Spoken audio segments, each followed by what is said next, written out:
Bom dia, meus amores. E aí, como é que vocês estão? Estão bem?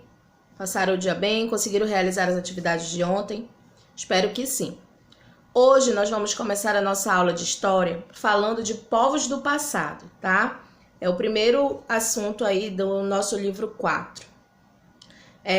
Vamos estudar as páginas 182 até a página 190, tá?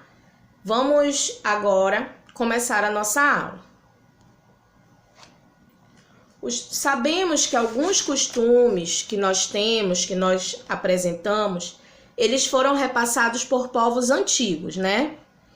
Vamos conhecer alguns povos da antiguidade que influenciaram diversos aspectos do nosso desenvolvimento, do desenvolvimento social, do comportamento e dos costumes que as pessoas apresentam, tá? Nós vamos estudar sobre os sumérios, sobre os babilônicos, sobre os maias, já ouviram falar nos maias? Sobre os astecas e, por fim, sobre os gregos. Então, nós vamos estudar esses 5 povos, tá? As principais características de cada um deles, a função, os aspectos, os costumes que cada um deles apresenta e as suas contribuições para o desenvolvimento social. Vamos iniciar falando sobre os sumérios, tá? Vocês lembram quando nós estudamos sobre a escrita cuneiforme no grupo passado? Essa escrita ela foi desenvolvida pelos sumérios, eu não sei se vocês lembram, tá? Que era aquela escrita feita em argila, tá? Os sumérios, eles desenvolveram sua civilização na região sul da Mesopotâmia, tá? Entre os rios Eufrade e Tigre. Eles habitaram essa região conhecida como Suméria entre os anos de 4000 a.C. e 1950 também a.C. Então, eles habitaram há muitos anos atrás, tá? Os sumérios, eles eram considerados politeístas. Tia, mas o que seria isso, politeísta, tá? Eles acreditavam na existência de vários deuses. Eles não cultuavam apenas um deus. Eles faziam reverências a vários deuses. Por isso, eles eram considerados politeístas, tá? Os sumérios também... eles apresentavam habilidades de construções, principalmente em obras de barragens e irrigação. Por quê? Para que eles realizassem a produção de alimentos, eles dependiam das cheias dos rios. Então, o que eles faziam? Eles construíam barragens e sistemas de irrigação para que eles não sofressem tanto impactos durante a cheia dos rios e conseguissem produzir os seus próprios alimentos, tá? Vamos agora falar sobre os povos babilônicos, tá? Os babilônios. Originários de povos amoritas que habitam a região sul do deserto árabe, tá? Esses povos, eles habitavam a região lá do deserto árabe. Os babilônios foram uma das civilizações que ocuparam a região também da Mesopotâmia, tá? No ano de 130 a.C., os assírios foram responsáveis por subjugar todos os reinos que outrora eram dominados pelos babilônicos, tá? Então, eles eles conquistaram ambientes que foram ocupados pelos babilônicos, tá? Hammurabi era um governador babilônico, tá? Ele foi um dos principais governadores babilônicos e ele criou um chamado Código Hammurabi, desculpa. Esse código é como se fosse a primeira lei desse povo.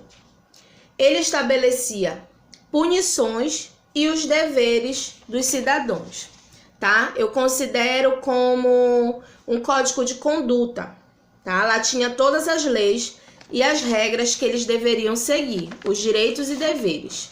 Era bem parecido com a nossa Constituição de agora, né? Porque na nossa Constituição nós temos as leis, os direitos e os deveres que a gente tem que cumprir, tá? Dando continuidade aos nossos estudos, agora vamos falar dos povos maias. Alguém aqui já ouviu falar nos povos maias, da civilização maia? Então vamos lá.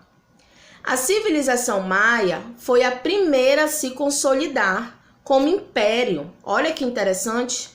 Atingiu o auge, né, da sua força, da sua importância no final do século XIX, tá?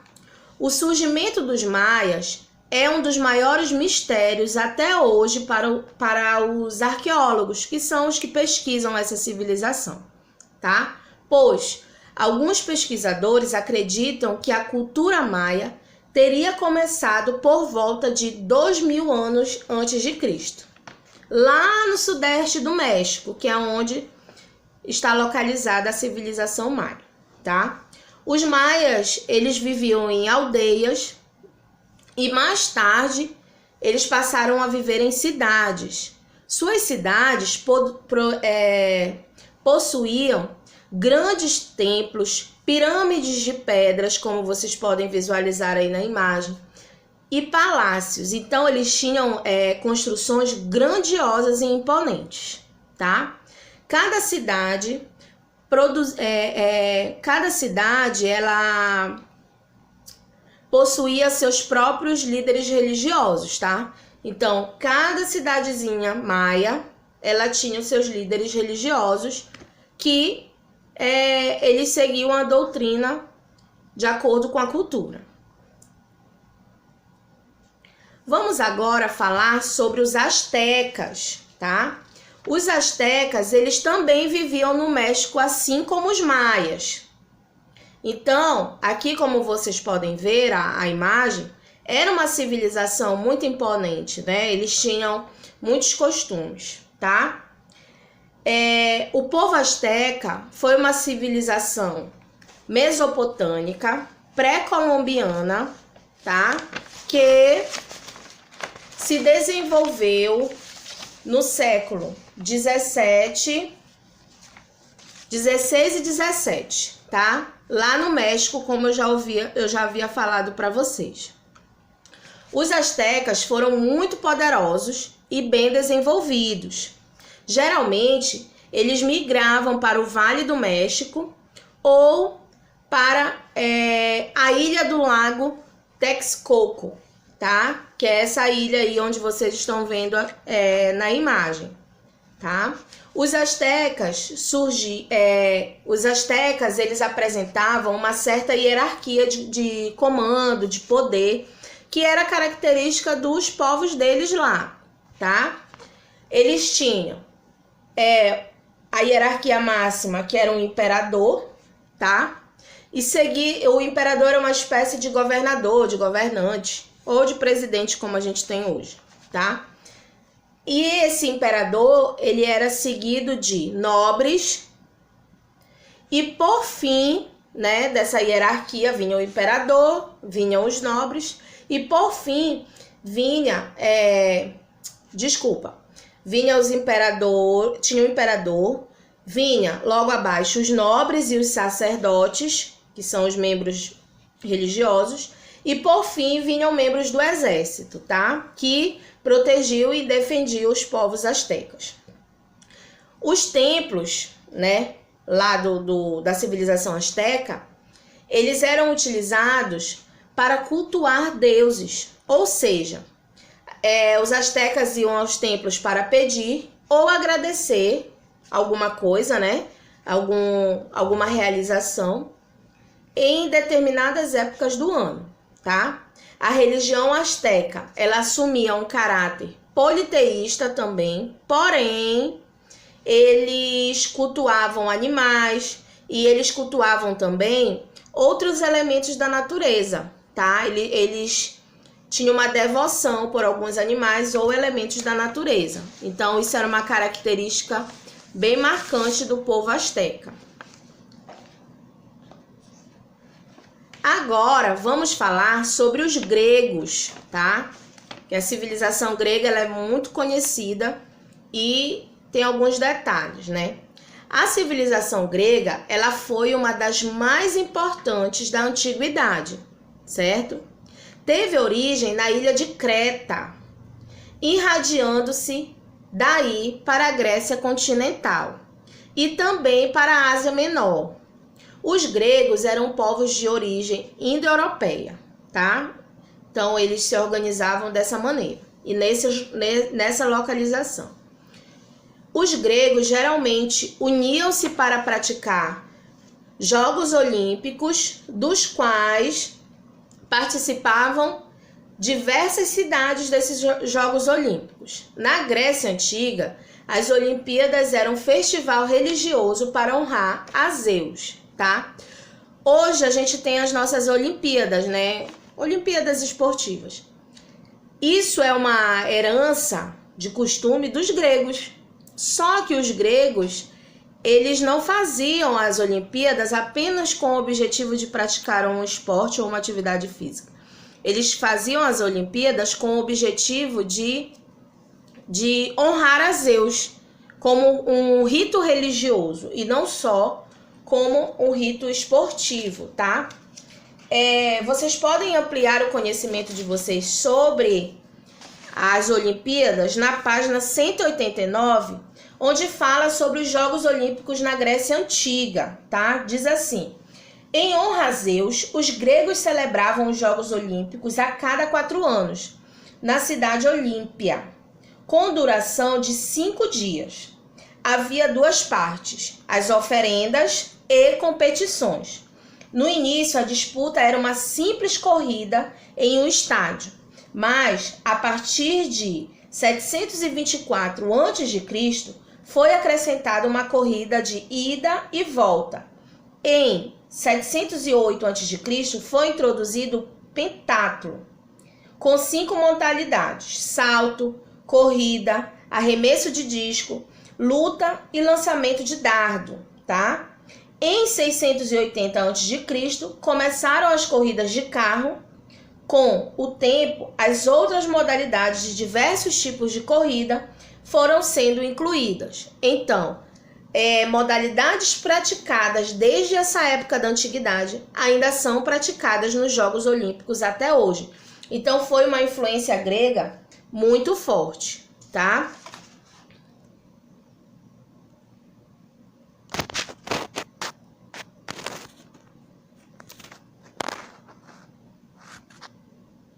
Vamos agora aos exercícios, certo?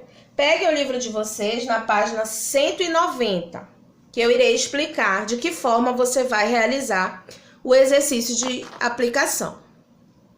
No exercício de aplicação, diz assim: a respeito dos sumérios e babilônicos, podemos afirmar que, letra A, cidades da Babilônia, na Mesopotâmia, eram desejadas por muitos povos da região. B, os babilônicos nunca desejaram expandir seu poder. C, os sumérios eram povos da antiguidade fixados no continente americano. D, os principais povos da Mesopotâmia desenvolveram-se entre o rio Nilo e Jordão. E, a capital do Império Babilônico foi Tecnochilã. Acredito que seja assim a pronúncia, tá? Você vai marcar a alternativa que você julgar correta. Segunda questão: por que era tão importante para os povos da Mesopotâmia, como os sumérios e os babilônicos, Por que era tão importante para os povos da Mesopotâmia, como os sumérios e babilônios, construir suas cidades sempre próximos aos rios, tá? Então, você vai explicar por que era tão importante construir suas cidades próximos aos rios, tá? Terceira questão: qual é a característica comum das cidades maias e astecas? Certo? De acordo com as explicações Responda qual é a característica comum entre a sociedade maia e a sociedade asteca. O que eles têm em comum, o que eles têm parecido. Quarta questão. Quais eram as duas principais cidades da civilização grega? Tá? Você vai analisar e responder essa questão. Vamos agora ao exercício proposto na página 191. A quinta questão diz assim: sobre as civilizações maia e grega, assinale a alternativa que representa uma semelhança entre esses povos. Tanto os maias quanto os gregos viveram no continente americano, tá? Ambas se caracterizam por serem um império unificado? Letra C. Os gregos e os maias eram povos sem qualquer tipo de religião? D. As cidades-estados estavam presentes tanto na civilização maia quanto na grega? Ou ambas as civilizações localizavam-se na Europa? Então, você vai marcar a alternativa correta, tá? Sexta questão. Os principais alimentos produzidos pelos astecas e maias eram... Aí você vai responder aí as alternativas. 7. Escolha um dos povos que você estudou, tá? De todos esses que a gente falou, os maias, os astecas, os gregos, ou os sumérios, ou os babilônios, tá? E crie um desenho que retrate uma característica do povo escolhido. Você vai escolher um desses povos e vai criar um desenho sobre ele, tá? Agora é com vocês, realizem as atividades com atenção. Sigo aqui à disposição para qualquer dúvida ou esclarecimento, tá? Pode contar comigo para qualquer coisa. Beijos e até a próxima aula.